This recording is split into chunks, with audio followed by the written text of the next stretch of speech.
Abantu baseNingizimu Afrika nithi benazi nje ukuthi uNESA, i-National Regulator, isinike u-Investec ilayisensi yokuthengisa ugesi, okusho ukuthi u-Eskom usenembangi ekuthengiseni ugesi.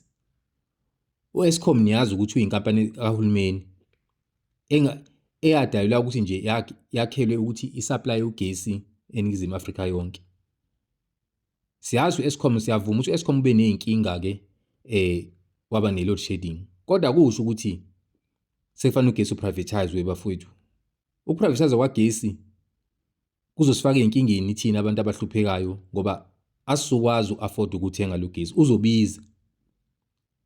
Njengoba nemisebenzi iphela nje abantu abaningi bengasebenzi behlupheka, basowuthenga ngani lo gesi mase usuku-private hands? Ngoba ziningi iy'nkampani ezi-aplayile lapha ka-NESA ezifuna ukuthenga ukuthi zithole igunya, ilayisensi yokuthengisa ugesi.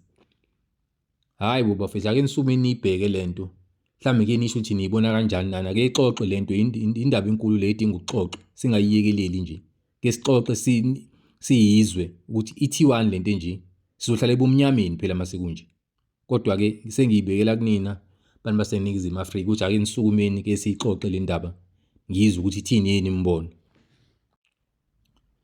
Nako okusalayo la bafowethu ukuthi kuthiwa u-Eskom ufake icala enkantolo evimbela uNESA ukuthi umnikeleni u-Investec ilayisensi yokuthengisa ugesi.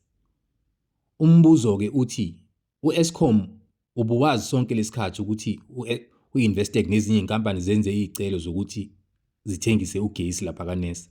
Bebethuleleni, basukumeleni manje? Yini le basukumisile? Angifuni ukusho mina ukuthi ikuphi engikucabangayo. Kodwa-ke nani ake nizibuze niziphendule ukuthi yini besukume manje? Sebenikiwe ilayisensi. Babengasukumi ngani before banikwe ilayisensi u-Investec? Ayivimbe u-Eskom. Yini esukuma manje? Yini le msukumisile? Hayi bo, sukumani, vulani amehlo bafowethu. Ngicela nilaye nalensizwa le engithole i-voice note ikhuluma ngayo le nkinga engiyibonayo nami. Ngiyacela ke nilalele nizwe nayo ukuthi ithini. Amen. Sengozwa ama-comment-ke madoda ukuthi nithini bafowethu ngale nkinga esibhekene nayo. We saw what happened in California.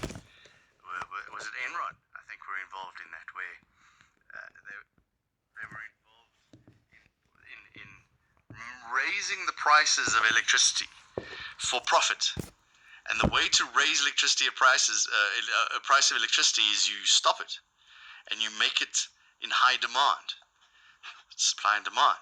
And if you give the private sector, whose sole job it is to make money for investors or for shareholders, then suddenly electricity will go up. The price of electricity will go up. I'm a big fan of private equity, but maybe this is not such a great idea.